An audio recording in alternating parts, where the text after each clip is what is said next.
It's a me, Adimo. Wahoo! What's up, y'all? Welcome to Requiem for a Tuesday. We have a very exciting episode to get into. Spoiler-filled frenzy coming your way in just a few moments. First, let's get to the plugs. You already know the drill. Rate, review, and subscribe to Requiem for a Tuesday.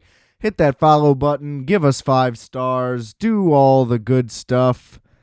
Share with your friends or people you follow but don't know. It's more likely. How many friends can anyone really have? Am I right, everybody? Get the merch, rfat.bigcartel.com. Microwave Minutes, Justice's Show, new episodes coming sporadically to a podcasting platform near you. And Multiplex, we are re-releasing our first ever album on its 7th anniversary, April 29th. Finally, a streaming release will be available everywhere. By the time we got music on streaming, that thing had been long lost, so it's coming back. Everything linked in the description below, linktree/RFAT. You can follow me on Instagram at adam.rfat. That's RFAT. Thanks for tuning in. Looking forward to all those new subscriptions we're going to get from this effective advertisement. All right. We got a lot to get into today, mostly because, you know, y'all saw the title. I thought we were just doing the Super Mario double feature today. But of course, they did it. They fucking did it. I can't believe it. Logan Roy is dead. Episode 3? Even I didn't see it coming, ladies and gentlemen. They fucking got us. They nailed it. The show just keeps getting better and better, and you're like, how can you one-up something that's this fucking good? And they're like, I will fucking put my dick in your mouth and show you just how good it feels. My jaw was on the floor. I don't know what to say. I just kept going. Are they really doing this right now? Even when I tried to do the predictive episode, I was like, I would like it if they killed him early and really switched things up. Even then, never thought it would be this early. Fuck. They did it. And maybe the most effective, I mean, here's the thing. Recency bias is definitely in full swing here, but also, like, maybe the most effective death in history of entertainment. Like, could it get more real? They're at Connor's wedding. Shiv's getting calls from Tom. You know, the regular flow of the show is happening. They're trying to make a deal. Who's on whose side? It's all your beautiful Succession elements. Something's going to come to blows. All of a sudden, Tom's calling Shiv. She keeps rejecting it. She's like, we're here to make deals and we're making moves. We're at the wedding, whatever. And then he calls Roman, and it's just all of a sudden, it's just like he's dead. And it's fucking brilliant. It's fucking brilliant. Because they don't show it. So you're like, wait, what's really going on here? Is this some kind of really creative play? They're not showing Logan at all in any way. So it's like, is he going to like show up on the boat? Is he not even on the plane? Is that the twist this is going for? It's all very disorienting, and it makes sense because if you just get a call, right? You're like, "Oh, my cousin's calling me. What's he want?" Whatever. And it's like, "Oh, dude, your mom's in the hospital." And you're like, "Wait. Like, what's going on? Like, she's fine though, right? What'd she do? Like break her arm?" That would be bad. That's as far as I'll jump when it comes to bad. And it's like, no, like, you're not listening to me. Like, you need to get here. Like, you need to drop whatever's going, you know what I mean? And things get real really quickly. And boy, did everything get very real for everybody immediately. And everybody remained so true to their character. I can't even begin to express how impressive these performances are, because they're all very guarded people with, sure, you like broadly know who they are, right? They're all broken, but you don't know why, right? So it's fucking Roman is broken because he was vaguely abused, certainly neglected, has sexual stuff. They've kind of abandoned that for this season. But very clearly, like, always bends at the knee for Logan, like, breaks to whatever he wants. And the one time he stands up to his dad, kind of, he fires Jerry against all things that he wants to do, and then calls his dad and is like, yo, what the fuck is this? Like, he couldn't handle it anymore. He's like, this is where I draw the line. And then his dad dies, so it fucks him up even more. And then, Kendall, obviously, drug addict, a million things, killed somebody, a ton of problems, the most well-documented of all. And Shiv clearly needs her dad's approval more than any of them because of what her mother did to her. And again, just not enough details, really. But you piece everything together and you know enough about all of them and how they act in certain situations. And overall point being, the characters are, it's just true to their nature how each one of them responds. I mean, Shiv is a fucking mess immediately as she discovers it. It's like it almost comes off like selfish at first. She's like, no, I can't have this right now. Like, no, you know what I mean? Like, this isn't acceptable to her. I don't know how to explain it. But just absolutely jaw-dropping how everyone responds. And frankly, like, Kendall lets out the little smile.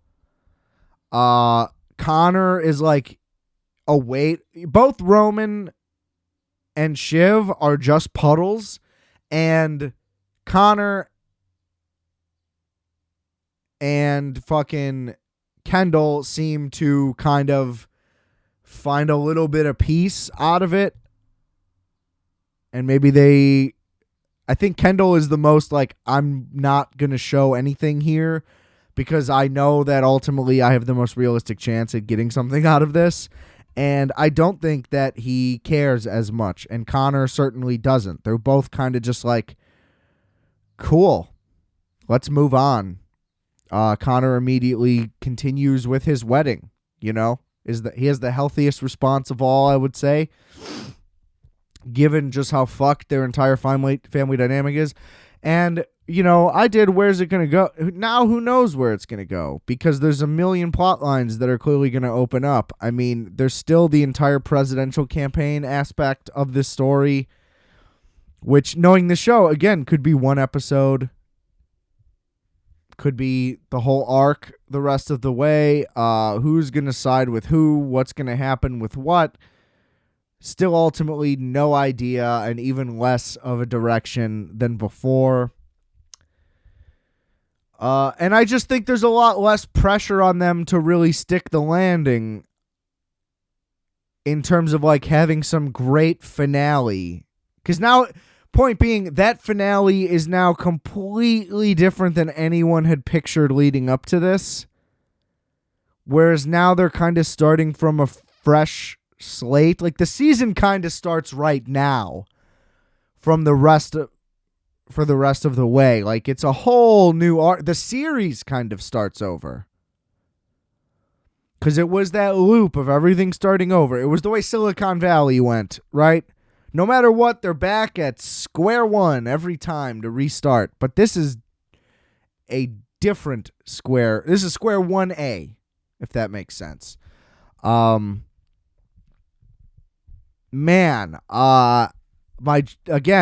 jaw was on the floor. I just don't. I don't know what we did to deserve this show, frankly. I mean, just the level of execution every fucking time. I'm just very, very impressed. That's really all I can say. No idea where it's going to go. And like I don't know, man. Just as real as it could get. That was pure raw emotion, real reactions from everybody, like, and no dramatic scene. They don't show what happened because nobody's there. Right? Like this show's about the kids and none of the kids are there. So they don't get to know. You don't get to know what happened. Maybe maybe that's a tactic and they'll slowly reveal more and more. Who knows? Maybe somebody like gets a blame, based on the way this show goes. They're like, fucking frame Jerry for this or something. Who knows? Just an impeccable show. After recording this, I will be listening to all the other reaction podcasts to this episode. Appointment viewing doesn't even begin to describe how I feel about this show. I mean, I checked how much time was left, and there was still 35 minutes left, and I went, thank God there's so much left. Like, all I want in my life is to watch the rest of this show. And when I realized that there was maybe about 8 minutes left, I was filled with dread because I knew I had to wait a full 7 days to get to experience this again. And now, plus side to that, Barry will be returning right after. But I mean, just clearly at a loss for words. Beautiful show. The Greg stuff was great with the Greglets. Kind of a callback to the Tomlets. Which I think that was the moment I absolutely knew I was in love with this show. Was it takes you have to crack a few Tomlets. Whatever. You have to make a Greg. I don't remember how that worked. Anyway, you get the idea. Shout out to Succession. I had to scream to somebody about it. Let's move on. So we're talking Mario Bros. First off, 1993, Instant Connection. Our boy Fisher Stevens, who plays Hugo in Succession, is in Super Mario 1993. Now, what can you say about the live-action Super Mario Bros.? Widely regarded as a terrible, terrible film. Now, I'm not here to act like it's good. I would certainly say, there has been a revision, like a look back. And while it's not viewed as one of the worst films of all time anymore, I would say the reevaluation's a little extreme. I wouldn't call this a good movie, just a not horrific disaster. I think that this is one of those things where it's like, you got a lot of stuff okay here, and the direction's interesting, but the execution just leaves a ton more to be desired. But I kind of remember the production value in general just to be a lot worse. And it's still like a quality, well-made movie, which is usually what takes things for me to the level of like, well, this is a fucking tragedy. It's usually more of a just like, this looks like shit. Like, how did anybody even let this happen? Which, don't get me wrong, there's plenty of how did anybody let this happen, but again, just not like visually apparent in quality. Now, this movie is like the gritty reboot of the 90s. This is like Tim Burton's Batman meets like Total Recall meets like Blade Runner meets like Who Framed Roger Rabbit. I'm just kind of saying that because Bob Hoskins is in it, but it's just kind of like why I mean, why the Mushroom Kingdom is a dystopian thing. Like I don't know. I wish I could explain it. But it was a bad idea for it to be this like steampunk crime-ridden. It's like Hill Valley and Back to the Future 2 also, like just goofy like dark futurism. I mean, I don't know how else to describe it, where it's like the evil 1980s where everything is extreme and crazy for no reason. But it's like a steampunk, it's Cyberpunk 3000 is basically how they made Mushroom Kingdom. Dennis Hopper is Bowser, but he just is like a lizard guy. Essentially, they tried to make it like a realistic, like how could we make this like a sci-fi realistic idea of how this is possible?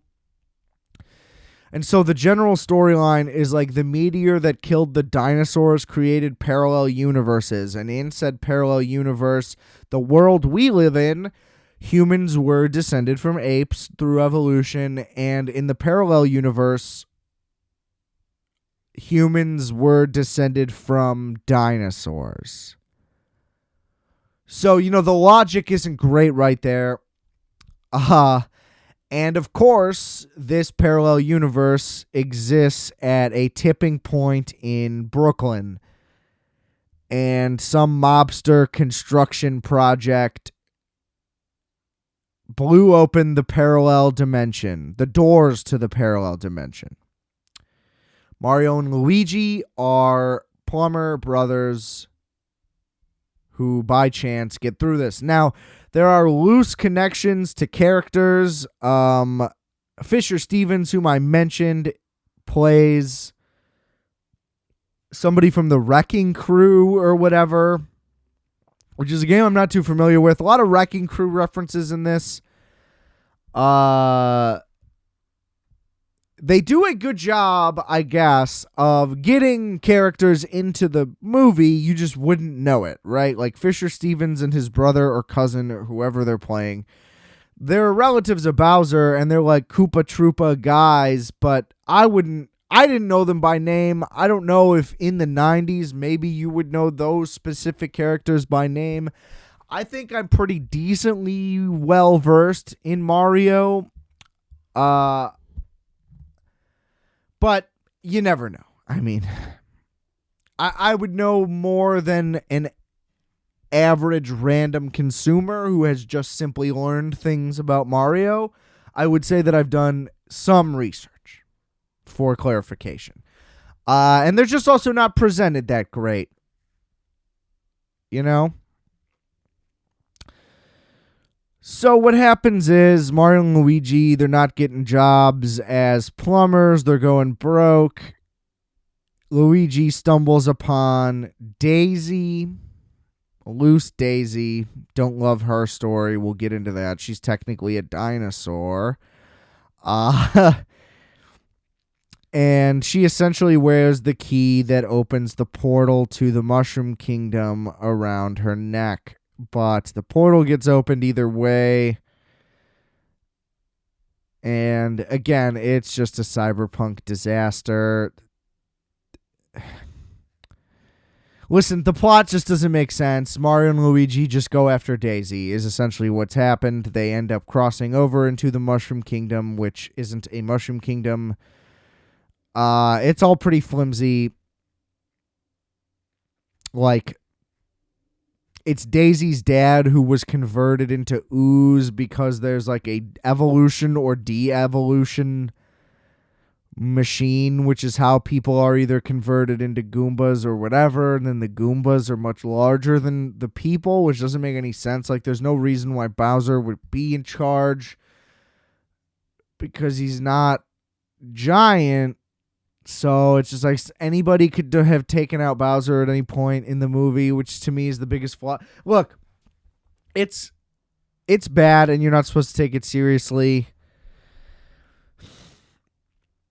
It's just like I like a lot of the skeleton is the problem. Like, there's a lot of video game references by name only. I like that it's kind of live action and real, but again, I don't like the cyberpunk thing. The cars are kind of Mario Kart references again, but like you wouldn't guess it again with the names. The power-ups are like referenced, but they're not really used in the same way. Like there's these like rocket shoes, which they made like an effort to make them very like practical and real, but it's like, well, this makes it less like the game. Everything that they do in an effort to make it like quote unquote like realistic just takes you further out of the ties to the video game, which is the point of the movie. And like, again, overall, the concept is this is a parallel universe in which dinosaurs are still just people. So it already is flimsy, you know? So it's like, well, in this parallel universe, why can't just more things be possible? Which, as we'll get into, is just done correctly in the animated movie, which is also basically just what Nintendo has made the storyline to be. Now, I didn't research the timeline of like when the quote-unquote official storyline has been established, right? So I don't know how much credit you can give the original movie for like inventing this, you know? Because this was 1993, so the characters had been around for a while now, but there was never an official story, right? Like, in Donkey Kong, I don't believe his name was Mario.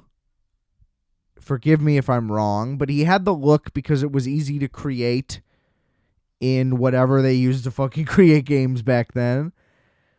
The color scheme is what it was, so he'd be easy to see, right? And then when it came to make a Mario Bros. Game, like the first one,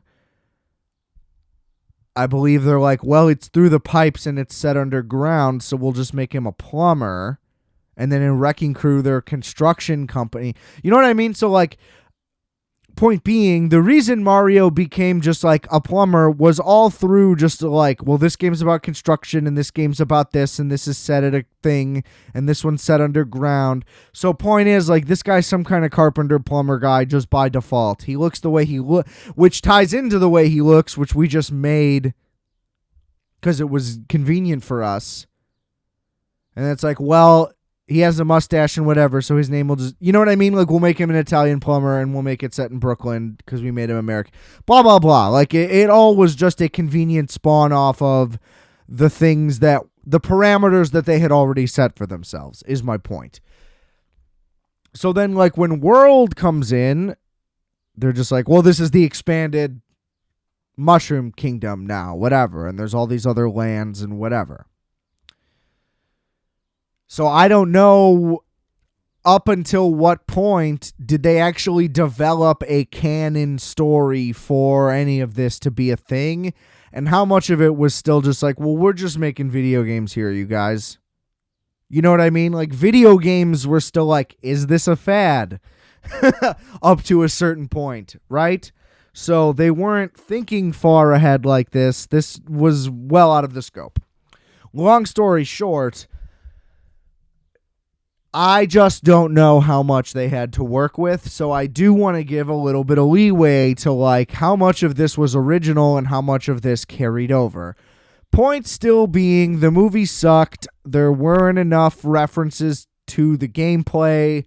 Mario and Luigi specifically are a huge flaw. They don't really fight very many people. There's not like platforming references even.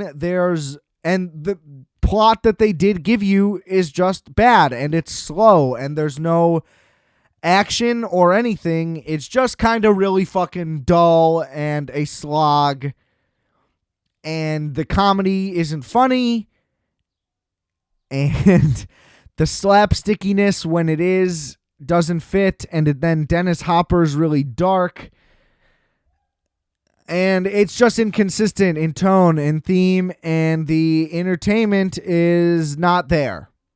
It just isn't there. They just want this to be Demolition. Like, it's like this movie's Demolition Man. You know, you're like, well, this could have been a lot of things, but you guys just made all the worst decisions at all the worst points. To be honest, I haven't seen Demolition Man, but, you know, we've all read the stories. Anyway, so yeah, it's just like you guys just failed the execution in every way, and that's basically what the stories of production were. They're like, it was a husband and wife director team, and they failed in every way along the way. But like, if this were directed by Tim Burton, for example, I think that all the elements he put in, some of them still probably wouldn't have worked, but a lot more of it would have made sense. I think there were a lot of things you could have done to this movie that simply would have turned it around. You know, make the Goombas smaller, make Bowser bigger, number one. Number two, give the Koopas, even if they're like uniforms, make their armor look like Koopas in some way. You know, maybe they have turtle armor, or maybe, hey, they're descendants of dinosaurs. Maybe they look like it in some way other than just have crazy haircuts from Back to the Future 2. Just give me some indication that somebody's something. They have all this fungus and stuff throughout the world all the time, and they keep kind of alluding to why it ultimately still doesn't really make sense. When they grab a mushroom, have them just eat them, and then it makes them faster. Do anything. When they have the rocket boot things, make them just the cape thing or the fox thing, and just make them work as they should in the game. Make the cars just look like the carts. Maybe they run on mushrooms, or just something weird that's different that ties it back in. When they're climbing through the prison and trying to escape, just film it two-dimensionally or from first-person perspective, but have them have like obstacles and jump around and do things. Even when they're in combat, maybe once somebody just lands on somebody's head real quick and it's like, oh, that worked or whatever. You know, just give me references at the very least to the game that this is based on, because this is trying to be something else when everybody is here to see a something, not a something else. Thank you. But that's pretty much it. Like, I like the beginning when they just show Mario and Luigi. Oh, they're plumbers. They're struggling. That's interesting. He meets a girl. That's all kind of flimsy, because then they're in love by the end, but ultimately they still really just met. But the mission kind of is what it is. He has to rescue a princess from Bowser's capture, so it's like, okay, I kind of like that.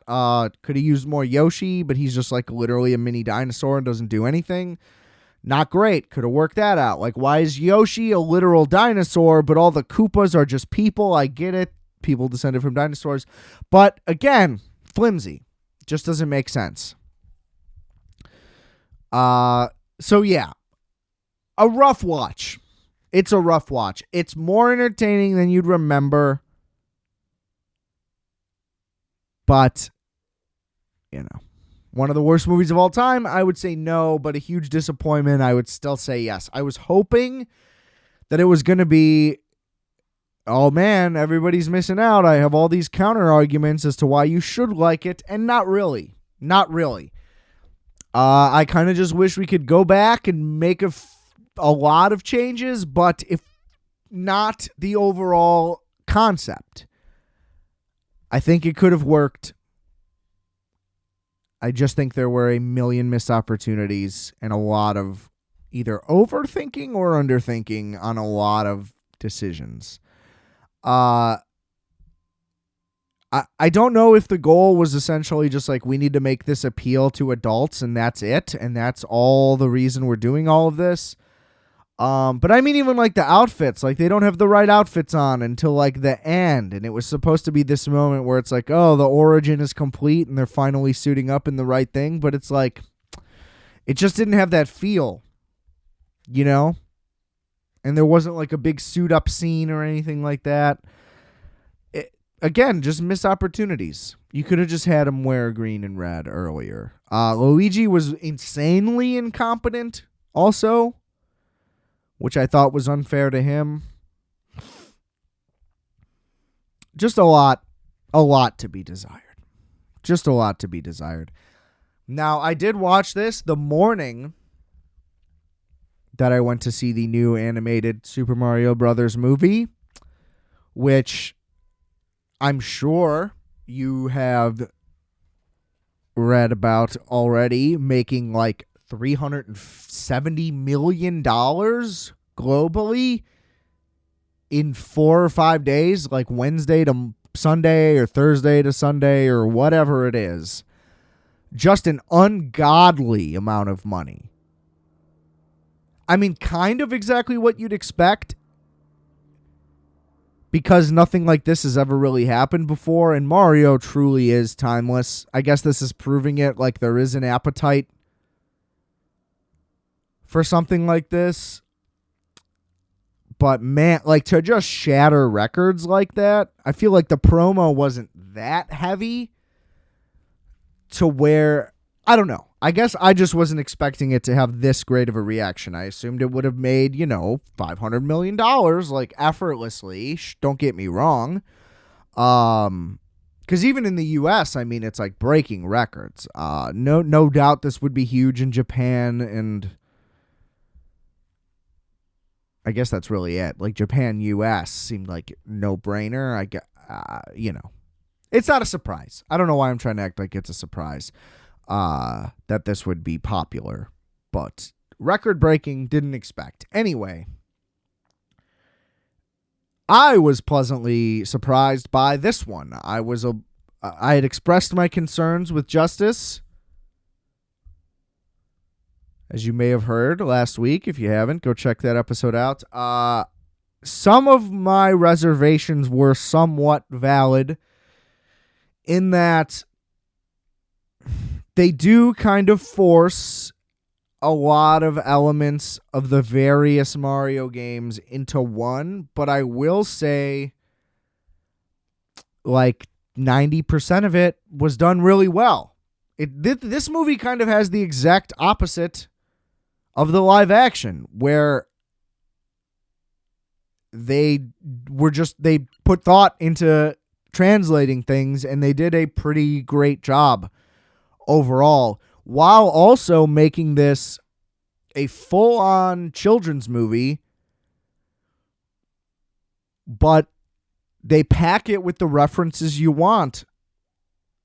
Could there be more? Sure. Maybe there's a bunch I missed. It's not Pixar level, like, check the background of every scene. There might be a reference to something you like. But they tie the game in pretty well. I, of course, have my objections to certain things. And my ideas for future films, no doubt. But they kind of crushed it. And the fact that the reviews for this aren't higher praise is kind of shocking to me. Because this is a hard thing to do, because you have to... The goal of this is to appeal to fucking everybody. People who have loved this character since the 80s.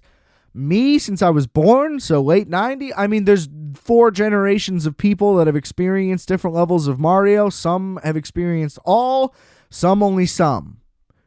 And you're going to want to get everybody. And you're also going to want to just appeal to kids.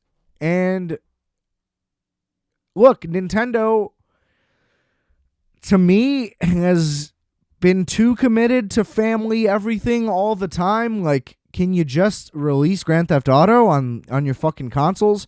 Can you just have all the modern technology all the other ones do, and just like also come out with cool Nintendo brand games? Like, can we have a Legend of Zelda and like Forza? But no, they don't want to do it. And look, everything's working out just fine for them. So they're going to be what they want to be. I guess, your boy just wants to play some games. But look, man, the movie's fun. So we're going to dive in. And there are some weird fucking parallels to the live action. Now, again, that's just because they're kind of using the true origin story of Mario, which is basically officially canon now, no matter what anybody says. I don't know if this could have gotten off to a better start for me. That was some weird Boston hybrid, horrible accent. Anyway, they just kind of nail it from the beginning. They explain why everybody is not in their full crazy character accent, which I do agree. After thought, it would be pretty brutal to watch full dialogue in hour and a half of scenes with everybody in a completely cartoonish voice that's just used for catchphrases. I do wish it would have been a little more Brooklyn Italian-y, but it still kind of was. So I'm fine with the voices. The movie starts with them in full character voices, and they are filming a commercial. Basically, Mario and Luigi just left the Wrecking Crew to start their own independent plumbing business. It intros with an ad of them explaining just that. And kind of shows their family dynamic and explains the entire origin of these characters right away. And then it basically turns into Brooklyn is flooding. We're going to help. And they get sucked into the Mushroom Kingdom. Parallel world underneath Brooklyn. Parallel plot line, no doubt. Executed much quicker and effective. It was great. Now, in the 93 movie, Mario is dating the lady who he's rescuing in Donkey Kong, and it's about Luigi saving Daisy. This is obviously Mario and Peach. He crosses over into the Mushroom Kingdom, immediately meets Toad, this is my biggest gripe. Toad is my favorite character. Toad is supposed to be Mario's guide and friend. He's kind of just annoying. And Mario and him don't even really have a rapport or any reason to have any kind of connection. And they're just immediately tied together. And then that's kind of it. Listen, not a ton of focus on plot in this movie to that level. It's moving along. It's 90 minutes. It's really fast. So, I mean, I'm nitpicking a children's animated movie for this element, which shouldn't really be there. But listen, I would have liked for that to have been done well. Next, they basically go to meet Peach. Peach then trains Mario to go on the fight because when Luigi gets sucked into the portal, he goes to Bowser's realm, I guess, of the Mushroom Kingdom universe, world, whatever. He's on that continent. However you want to explain it, he's on that part of the map. So Mario needs the help of the mushroom people to get over there and get his brother back. She trains Mario how to fight on like a Smash Bros. / just general Mario level platforming type course, which basically is great because it both ties in those elements of the games and is also like, well, he needs to train how to fight. This is kind of his origin. This is where he would train. This could work as an army training thing, blah, blah, blah, blah, blah. You get the point. Point is, clever tie-in. It worked, and we go through that. Kind of a montage. The music in this movie, by the way, excellent. Little bit of 8-bit converted into symphony, merger of both styles. Very well done. Loved it. Wish it was louder in the theater, frankly. Those kids would not shut the fuck up, but I was the adult there without children, so I'm kind of the one who can't complain there. So, it's fucking G-rated movie opening weekend. What do you expect? And then simultaneously, Luigi's just kind of held prisoner. Bowser, played by Black Jack. Nice. Jack Black, of course, famously, great suit. Jack, little cartoonish for me, but also effective, evil, gigantic. Again, defeats the purpose of, like, why is anybody listening to this guy? He just kind of sucks. Dennis Hopper, though. Love Dennis Hopper. Don't get me wrong, but just odd how that was done. But Jack Black is Bowser. The thing that he's just like, I'm going to go marry Peach. I'm obsessed with Peach. We're going to go get married. And if she opposes, I'm going to blow up the Mushroom Kingdom because he has one of those stars, which, as you know, in the game, gives you like infinite power. You're indestructible. You can run through anything and nobody can touch you and blah, blah, blah. Now, the biggest flaw of the movie is he could simply just grab it whenever and all conflict would be avoided. But again, then what's the movie? So we get it. Then they go to the Donkey Kong map. So this is like they're kind of merging into Donkey Kong Country territory here, kind of combining those together. And this is where a true Super Smash Bros. Things happens. And Mario has to fight Donkey Kong to prove to Cranky Kong that the Monkey Army should join the Mushroom Army to fight Bowser. Because ultimately, once Mushroom Kingdom is destroyed, he will just come for more worlds next. All very fair. Now, this stuff, it's too slapsticky, too kid-friendly for me, the way the whole Donkey Kong dynamic stuff is. He's played as kind of like a dorky guy. Now, he's done by Seth Rogen, which you would think that voice kind of makes more sense, but he acts more like Andy Samberg. Should have just been Andy Samberg, or he should have just acted a little more mature.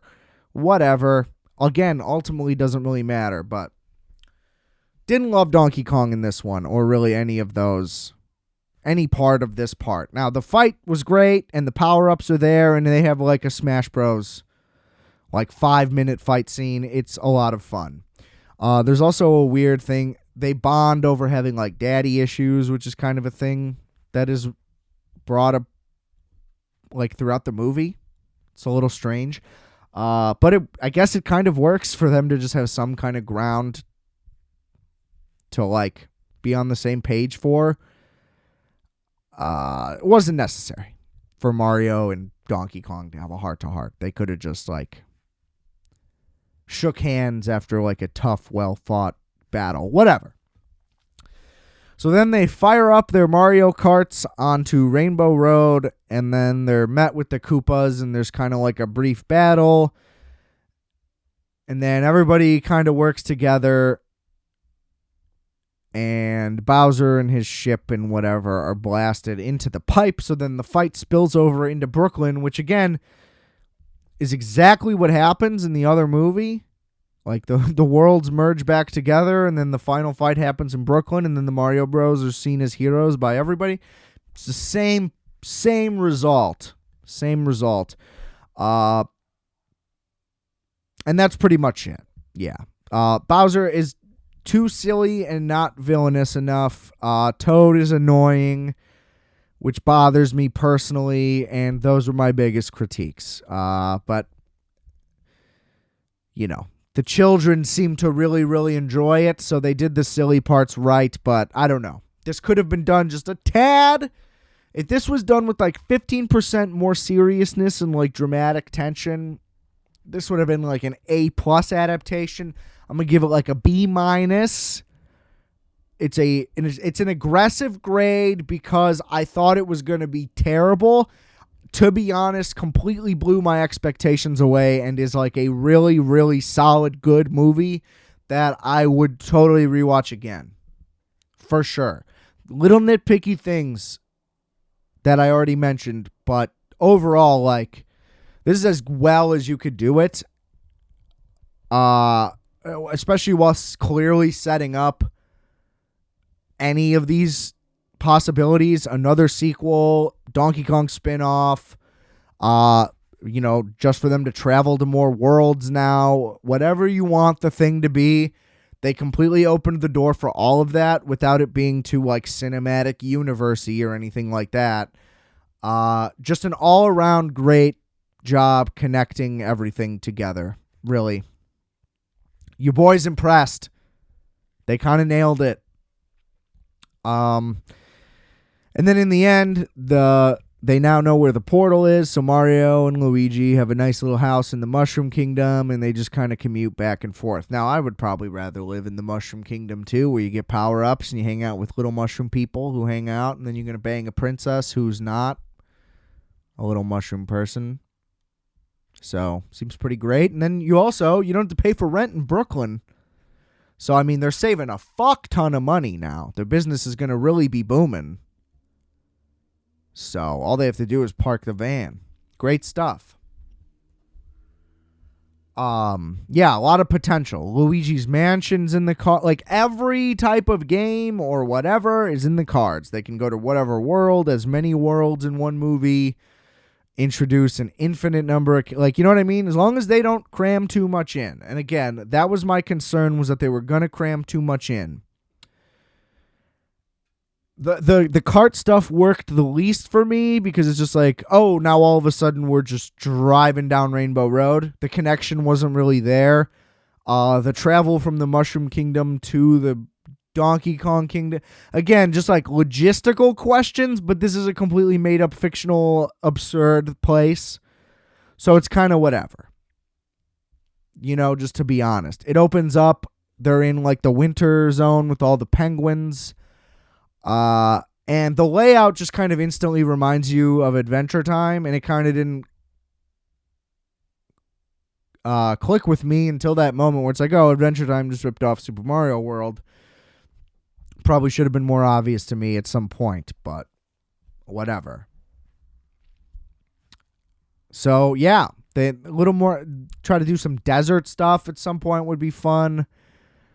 A million options to come.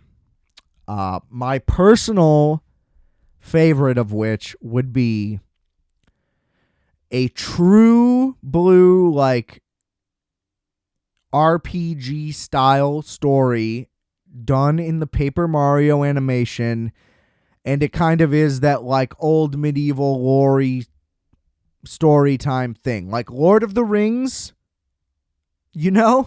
but Paper Mario and that story, or whichever one of the games you want to go to, if not all of them. We could even go Mario and Luigi Partners in Time, which, by the way, they do little baby Mario references. Man, those games were so good. Partners in Time ripped. Any of the RPG storylines, whatever. But point being, it has that look, and it's paced that way, and it's more of a, like, we're actually going through the castles, and there's more lore and whatever. You get the general idea of what I'm saying. Toad's kind of truly like guiding you along, and you know what I mean. And it's just done a little more high artsy, a little more like Middle Earthy. You get what I mean. That's my dream scenario. Probably won't happen. Probably would end up like The Tale of Despero, which I've talked about many times. Just an all around huge disappointment. How the animation style was completely done wrong, and just the overall tone and everything. So don't do Paper Mario unless you're going to do it right. Like, I want a more mature story for just that stuff. Now, if there's a reference to it in a future Mario Bros. Movie where maybe they cross over into some two-dimensional thing and it's just like a quick bit or whatever, all good with that. But I will say, like, the evolution over time of all these characters into like perfect 3D renders, and the style that Nintendo has continued with really did benefit them. because these characters are animated just as they look in the newest games. I mean, which is probably the greatest appeal of any element of the movie, is really just like, oh, this is a perfect crossover. Like, these characters are perfectly modeled for computer animation. And so it just immediately rings as 100% realistic and believable. You know what I mean? Like, you almost feel like you could control them and you're like in a cutscene or something. I think that holds it up the best because, like I mentioned, with the live action disaster, there's characters that are being referenced that don't even really make sense. I mean, like, Big Bertha's just a big old black lady, and it's supposed to be that fish that jumps up and bites and, like, catches you sometimes, but she's, like, helping them. Doesn't add up. But in this one, you know, it's just direct. Like I said with the Koopas. Oh, there's a bunch of Koopas. They're just turtles, as they would be. The Goombas are the appropriate height and look as they should. You recognize everyone instantly. It just makes it a lot more effective. And you could go into this without knowing anything. Like I said, that's the beauty of them making it a little origin story thing. But it's just a really good time. It's a little dull in the middle. They get a little too jokey. But other than that, just a fun hang. Just a fun hang. And like, so if they go down the road of like, okay, Zelda's next, that's another scenario where it's like, well, you guys need to take this a little more seriously. Not everything can be as light and loose and whatever. My opinion, at least. Now, if you're going to all cross them over, see, you know, like, my fear is that this will open some kind of floodgate and it'll turn into some MCU, Nintendo, whatever, where we're not going to try. And the problem is always, you just got to try. Just please make an effort to actually make it a good movie. It'll work if you hire people that do good jobs. Instead of being like, oh, what elements can we capitalize on next? You can't just check the box of who you want in it and whatever, and then figure out the plot after. That's always going to fail, and it will just take longer sometimes. As we're finding out with Marvel, it took 10 fucking years of shitty formulaic garbage. That's my fear, is that this will be so effective and successful that they will abandon what makes it effective and successful going forward, and it will just be a capitalization. Now, this time, unlike with the live action, Nintendo was heavily involved, and they do a really good job of safeguarding their IP and their products from, you know, whatever, manipulation and whatnot. I mean, like, to this day, when they put out a new game, it is really well thought out and usually pretty well received, unless it is, you know, like a minor sub-release, but they release that at the appropriate time, at the appropriate price, and they don't try to make anything seem like more than what it is. If it's a full-scale big release, they will present it as such, and the game will usually be really well received. A lot of alliteration there. I got nervous that I was going to stumble. So look, I didn't expect this to take a fucking hour, but it did. Thank God for Mario. I mean, I fucking love Mario. Give me a more realistic Toad. I'm sorry, Keegan-Michael Key, that's the material that you were given to work with, but it wasn't adequate. And you should press for a more realistic role next time.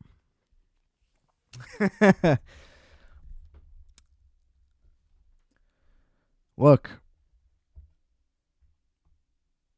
Nintendo, you nailed it.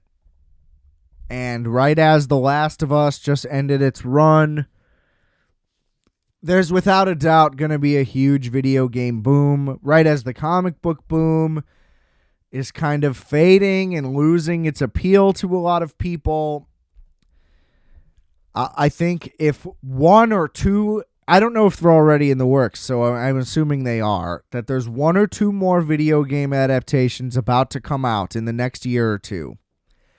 If any of them are as large of scale hits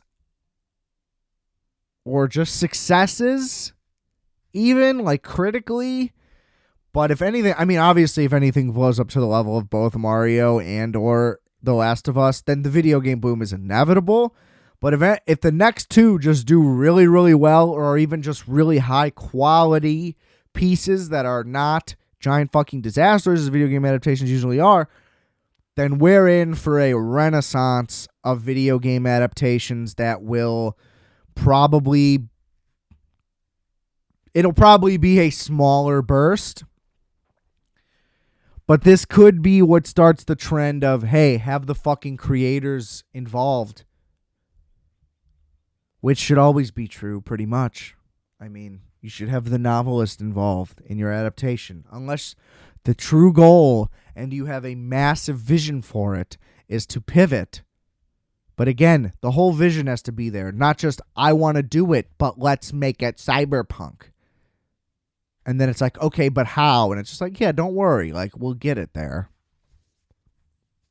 Haven't you seen Blade Runner? It's tight. And it's like, yeah, well, you can't just make everything gritty reboot and then it's good.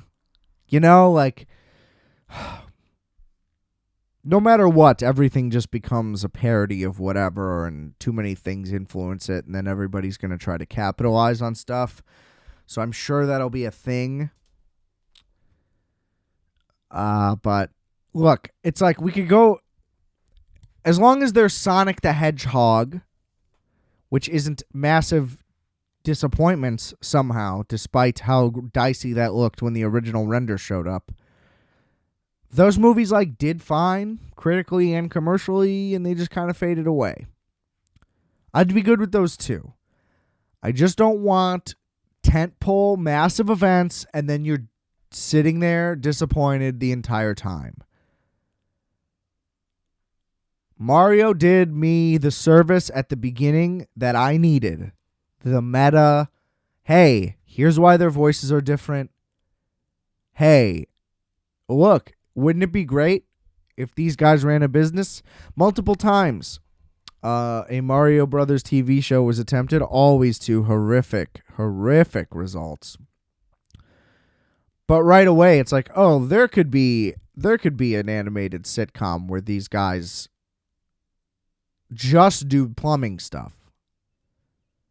You know what I mean? Like, maybe like the cold open is them ending a fight in the Mushroom Kingdom or whatever, and then they teleport back to Brooklyn because they got a bunch of work to do, whatever. Like, it only shows them in between. Kind of like there's that Star Trek show about like Lower Decks. I still haven't watched it because who has Paramount Plus? I mean, really.